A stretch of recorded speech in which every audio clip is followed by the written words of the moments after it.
Hey, what's up, Silver Stackers? Thank you so much for being here. This is Silver Slayer. Folks, I have a very interesting and important question for you.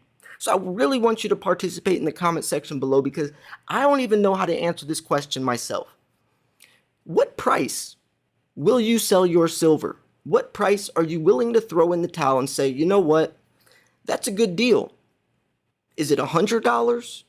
Is it $1,000? I mean, realistically, think about the situation. Let's say in like 10 years from now, silver is at $500. Is that high enough for you to sell it? Have you ever even thought about a price that you would be willing to sell? I feel like a lot of us don't think about the end game, the exit strategy. You know, we're just buying it. But have you ever thought about the selling aspect? That should be just as important, actually, if not more important, since there's no wrong way to buy, but there's definitely wrong ways to sell. So hopefully you stick around because this is going to be probably one of the most important videos in terms of stacking strategy wise that will be out there for a while. So I hope this sparks a good conversation. You know, my end of the video is great and all, but you guys also make up a good part, a very important part of the video in the comment section, you know, throwing out your 2 cents, throwing out reasons you might or might not sell at 500. You know, I think this can be a great video, so hopefully you enjoy it. If you do enjoy the video by the end, please like it. If you think my channel is worthy of a subscription at the end of the video, then please do. I post daily. The link to this article will be in the description, kind of just gives some backstory to the conversation we're having, because it does bring up some good points. So let's talk some silver. When should I sell my silver? I'm often asked what my price target is for selling, or when should people switch from buyers to sellers? While I believe the answer may be different for every person, I mainly want to emphasize not yet by a long shot. And here's another point, because I've done poll videos in the past about this topic, and actually a lot of people are never going to sell. A lot of people are going to pass down to your kids or grandkids.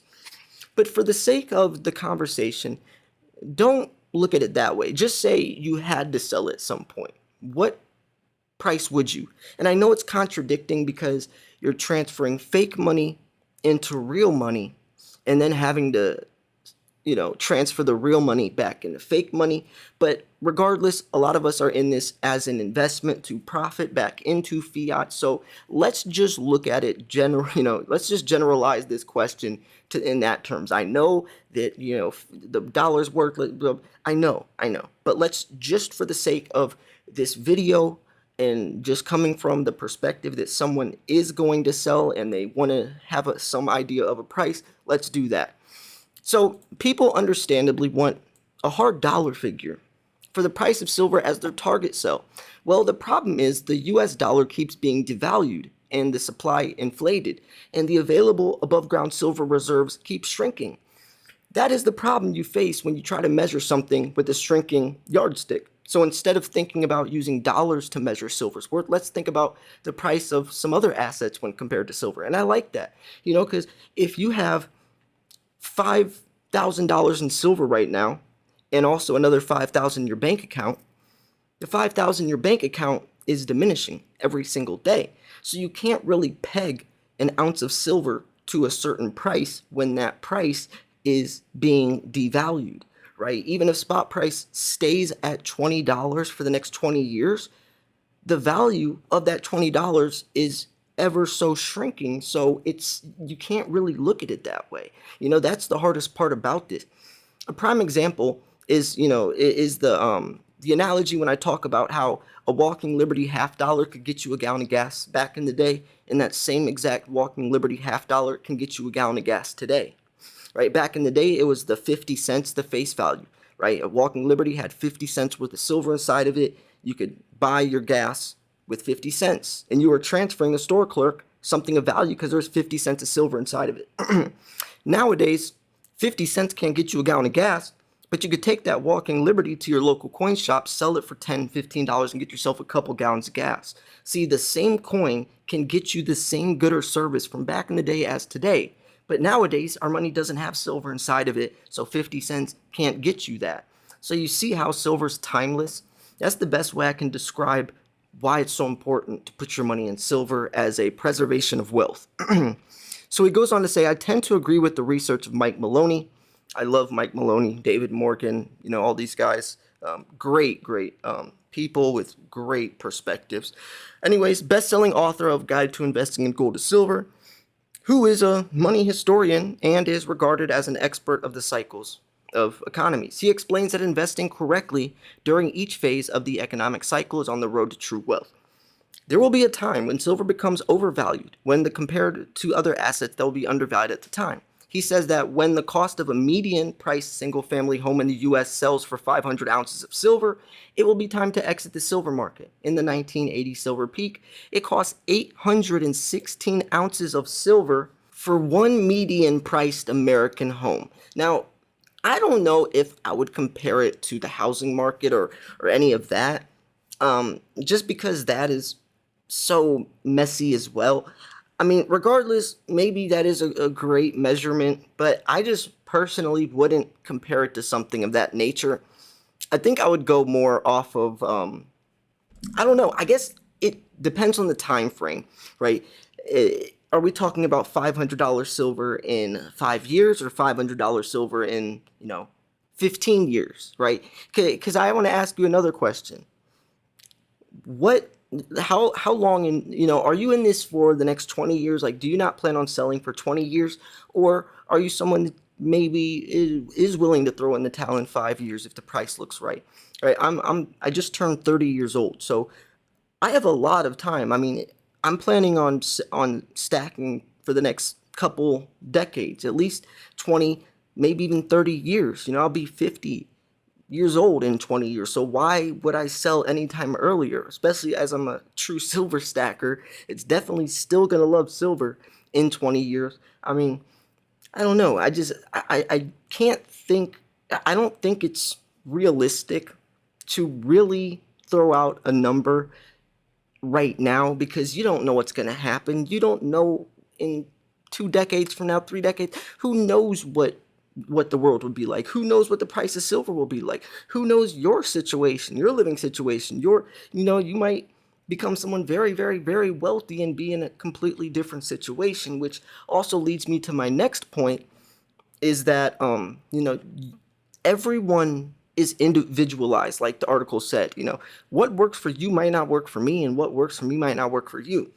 Maybe you're a lot younger or a lot older than I am, so your time frame is a lot different. Maybe you have a lot more money than I do. Maybe you have a lot less money than I do. Maybe you're just washing dishes and 19 years old at an entry point job making minimum wage. Or maybe you're someone who's, a real estate investor making, $500,000 plus a year. And regardless, you see what I'm saying?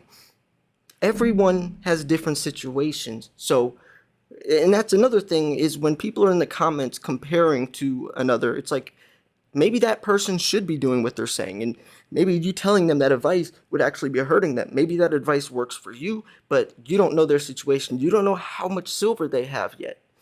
So yeah, anyways, I just want to throw that point in there as well. So he goes on to say, as he's talking about 816 ounces of silver was one median priced home. However, there was a lot more silver above ground in 1980, which, is definitely true. And this bull market for metals is based on worldwide fiat currency collapse and will make the Hunt brothers' attempt at cornering the silver market look like a game of tiddlywinks, which is insane to think about because, the Hunt brothers, billionaires they owned up to 77% of the global silver supply. Globally, 77%. Now, they say up to 77. That's a very controversial number, but regardless, they owned most of the silver. Now, it was on the COMEX, but they did try to turn all those deliveries into physical. So they would have been sitting on, it's just so crazy to think about. Kind of like the lady that's, supposedly about to be buying billions of dollars in physical silver. She just bought 900,000 Eagles, and not $900,000 worth of Eagles, 900,000 Eagles in a 50 million order. It's just so crazy to think what that would look like, how much silver, But anyways, so yeah, it goes on to say, the Hunt brothers would look like a game of tiddlywinks. So the bull run in commodities in the late 1970s was mostly centered only in the U.S., and the people of China and Russia were not able to buy silver or gold at the time. And yes, that's why the Hunt brothers got into silver, because gold was banned at the time. You couldn't buy gold, and that's why they got into silver. Remember, that was only in 1980. This wasn't long ago. This current bull run on precious metals is a worldwide phenomenon, and the government of China is heavily encouraging its citizens to buy physical silver. This is pretty crazy, actually. There will come a time when silver is overvalued. And I don't know, because no amount of fiat, no amount of fake money can equal something of real value. If you really think about it, because even $100 bill is worthless, essentially. It's a promise. So how could fake money ever even equal real money? And spot price is irrelevant. Believe it or not, spot price is irrelevant. No matter who says that 1 ounce coin is worth what is irrelevant, because the price of that coin is the 1 ounce of silver inside of it, not the price tag attached to it. And the sooner you understand that, the easier it's going to be to stack, regardless of what spot price goes down to. So the average, or no, I missed something. So it goes, there will come a time when silver is overvalued, but it will not be time to sell your silver for dollars to hold. You should trade it for undervalued cash flow producing real estate or equity. So I see the way he's going with this, right? He's going more, in terms of transferring something of intrinsical value to something else that materialistically is undervalued, so you can still at least get a one-up from the dollar's value declining, right? So obviously it has a long way to go up. With the shrinking supply of silver, it may only take around 200 ounces of silver to purchase an average U.S. home, which is crazy to think about, but if you have 200 ounces, that might sound pretty nice to you, and that's not much. I'm sure most of us have at least 200 ounces, unless you're just starting. And if you are just starting, maybe you do have a minimum wage job. Trust me, the 200 ounces will add up fast. Even if you just buy 1 ounce of silver a month, it comes fast, right? So, maybe you'd prefer to compare the price of silver to the price of crude oil. In the 1980 silver peak, the average price of a barrel of oil reached parity with silver 1-to-1, and that's a good thing. Oil and silver, they're very, very closely correlated. You really got to pay attention to oil when you are looking at silver as well. So the oil and silver markets are volatile, but the silver to oil ratio has hovered around 4 to 6 per 1 barrel of oil. So perhaps it will be time to sell your silver the next time it reaches 1-to-1, parity with oil. Currently it's around 5 times increase the price of silver to reach this target. Another comparison you can make is the price of the Dow Jones Industrial Average in gold. And let me bring this up real quick. The gold to silver ratio is a very good tool to use to determine whether gold's the better buy at the time or silver's the better buy at the time. With the ratio still extremely high, that means that silver's undervalued or gold is overvalued. And as an investor, it makes more sense to invest into something that's undervalued because it's under the value of it, which means you're getting a good deal. If you're buying something that's overvalued, that means you're paying a price higher than its value. So when the gold to silver ratio is at maybe, in a natural society, in natural days, I think they say like 70-to-1 is average, but it should be around 8-to-1. Some say 16-to-1. 8-to-1 because that's the ratio it comes out of the ground, but 16-to-1 because that's the ratio it's been for thousands of years. It actually used to be 2.5-to-1. 2.5 parts silver equals 1 part gold. So you should also consider the gold to silver ratio. Historically, silver's always been traded around 16 ounces silver to 1, like I was just saying. It only has been in the last century or so that the ratio has fallen to a high of 91 ounces of silver to 1 ounce of gold. Money historians like Mike Maloney believe free markets will overcome the manipulation of the price of silver and will return to the historic 16-to-1 ratio, which I actually agree with. And just to show you what that would look like, if gold is $2,000 and we're talking about a ratio of 16-to-1, that puts silver at like $250. Now, you can't look at it that way because if silver's $250, I'm sure gold would be a lot higher. So let's do a different type of ratio. Let me bust out my calculator. Let's say that gold's at $5,000 and then the ratio gets to 16-to-1. That's $312 for silver. Let's say gold hits $10,000 and then the ratio is 16-to-1. That's $625. So, and that's not that crazy to think about because that ratio is more realistic than 91 to 1, and it always does come down at some point. Now, not down to that level. I'm talking about the average price, like, or the average ratio, like I said, which is around 70, 75 to 1. But still, at 91 to 1, I can guarantee it's going to go down. Just like when it was 125 to 1 in March of 2020, the highest price gold's ever been compared to silver, it always comes down, which means that silver's outperforming gold. When the gold to silver ratio is going downwards, that means silver is doing better than gold. When the ratio is going upwards, the higher it goes, that means gold's outperforming silver. So the gold to silver ratio, as you can see, is hovered around 16 to 1 for hundreds, thousands really of years, like I was just saying. I haven't even read this article yet. This stuff is pretty important to know, especially when you're a silver stacking channel. It is only for the last 150 years that the fiat inflation and demonetization set this ratio askew. And it actually was in 1930, FDR got in office and changed the gold to silver ratio from 16 to 1 to 75 to 1. FDR was the person that devalued silver. Man-made. He single-handedly devalued silver. But also what happened in 1930, right? Executive Order 6102, confiscating everyone's silver. The gold standard ended in 1971, the silver standard basically a century earlier. So you can see that as time changes, it's always man-made. This ratio isn't natural. 91 to 1 is not natural. But I do think, like the article said, he thinks it will go back to a natural price or a natural level. So, anyways, he does mention some good stuff here. I don't want to miss this. So, he goes, personally, I will seriously begin making plans to trade my silver for gold when the gold to silver ratio approaches 20 ounces of silver to gold. However, I'll probably only trade a portion of my stack for gold, which is a very important thing he just said, because I believe eventually, perhaps in my kids' or grandkids' lifetime, that due to silver being used and lost in industry, that silver will one day be more rare and valuable than gold. Wow, so he's saying, and it is. Honestly, if you think about it, silver is more valuable than gold. It's more useful. Gold is basically valuable because it's shiny. It really is. I hate to say it, but it's true.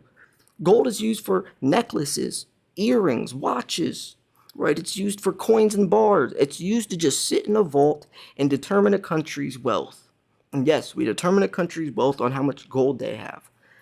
It just sits there. Yes, there's some gold in electronics. I used to scrap gold out of cell phones myself. If you watch one of my recent videos, I showed the gold I used to scrap out of cell phones. It was actually my first silver stacking video I ever made in 2014. It was very embarrassing because I was very new, but I showed it. Now, gold is a monetary metal. Silver is an industrial metal. Silver is the most important metal in the world. Silver is going to either, successfully make the world go green or fail the green revolution. Silver is the thing that's needed in electric vehicles and solar panels. Silver is much more important than gold is. So why is gold so much more expensive? He's saying that since, silver is used industrially, right here, he says, since silver is used in industry, that silver one day be more rare and valuable than gold. Another point he said is rare, since gold is recycled and re-scrapped and reused, right? Because gold is used for necklaces and coins and jewelry and bars, so it gets remelted and made into more necklaces and coins and jewelry and bars. Silver, though, since it's in the industry, gets thrown away in landfills, never to be recycled. The ounce of gold that gets dug up stays in circulation for a century. The ounce of silver that gets dug up is thrown away within a couple decades. The chart below is a graph of the history of the price of silver adjusted for inflation, the gold to silver ratio going back to 660 years. This chart's a few years old, but I want you to pay attention to the gold line on the graph. This is the gold to silver ratio, which as you can see has hovered around 16 to 1 for hundreds, thousands of years really. So here we go.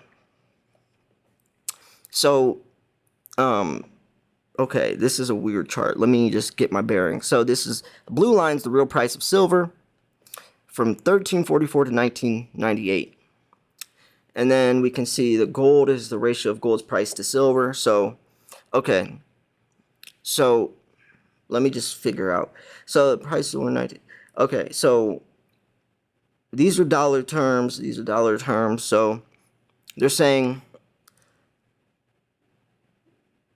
from 1344 2004, the price of silver adjusted to $1,998.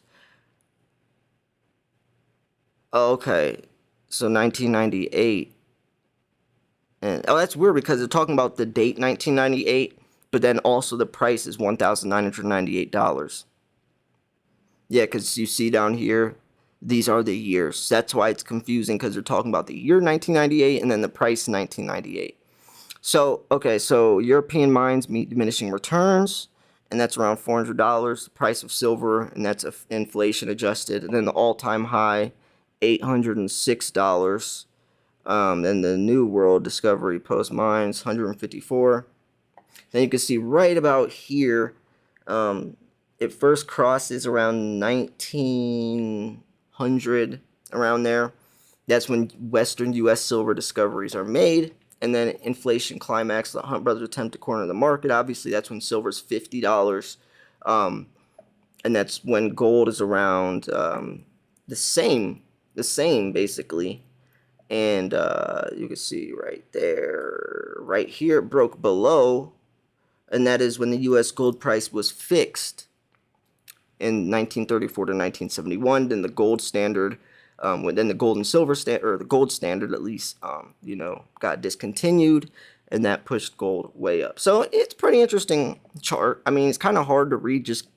I don't know. It doesn't really say much. I mean, yes, it's cool historically, but moving forwards, it doesn't say much, because all these situations happened, but there's going to be all new situations that are going to be happening that's going to make this chart look nothing as. But it is cool to just kind of see historically, and maybe you can compare and contrast some of the things that will be happening soon to get an idea. But regardless, the unknown variables are the most important thing when you're talking about price predictions or price forecasts.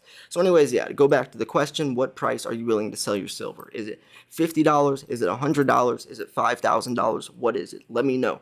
Thanks for tuning in. If you thought this video was worthy of a like or a subscription, please do. Thanks for sticking around this long into the video. You didn't click off the video thinking you know everything, as a lot of people do. All right, you're taking in every piece of information, especially since towards the end of the video is where most of the important stuff, was talked about. So, clicking off the video in 20 seconds thinking you know it all is definitely not a good strategy if you're trying to take silver stacking seriously. Thanks for tuning in. This was Silver Slayer. I'll see you guys soon. Peace.